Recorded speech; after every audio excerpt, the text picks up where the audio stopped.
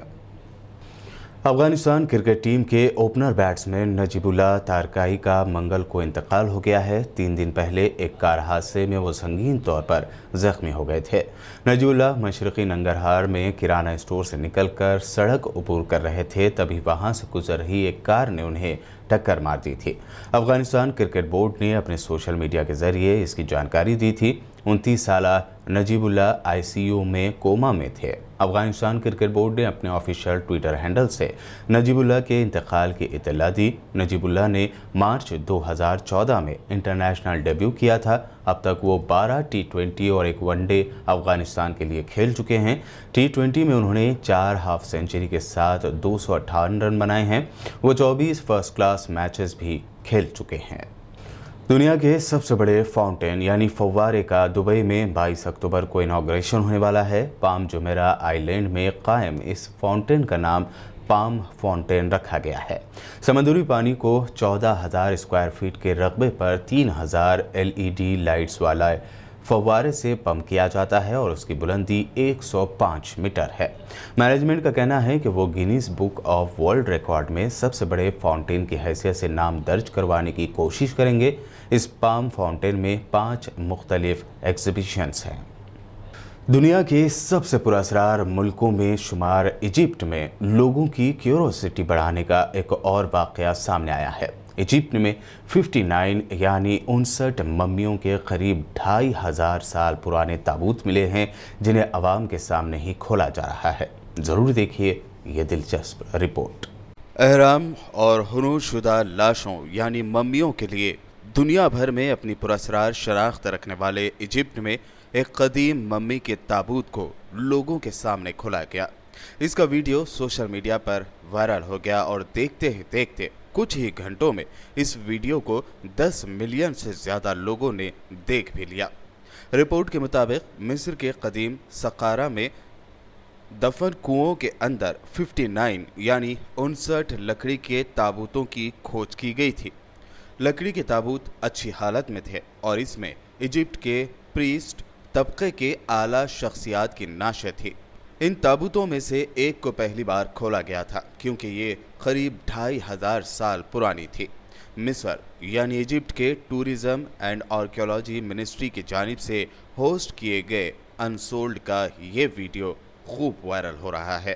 National geographic کے مطابق لوک کتھاؤں یعنی لوگوں سے ایک دوسرے تک پہنچنے والی کہانیوں اور تہذیب نے یہ خیال بنائے رکھا تھا کہ ممی کی قبر کھولنے سے امواتوں کا سلسلہ جاری ہو جاتا ہے اور شراپ لگتا ہے۔ منسٹری کے مطابق شروعات میں سقارہ میدان میں 13 تابوتوں کے ساتھ 3 کنوؤں کی کھوج کی گئی تھی۔ پھر 14 تابوتوں کا انکشاف ہوا۔ تابوتوں کی کل تعداد 59 ہو گئی ہے۔ تابوتوں کو نمائش کے لیے گیزا میں نئے گرینڈ ایجپٹ میوزیم میں رکھا جائے گا۔ بلیٹن میں خبروں کا سلسلہ لگاتار یوں ہی جاری رہے گا۔ بریک کے بعد دیکھیں گے نیشنل نیوز، جلد لوٹتے ہیں۔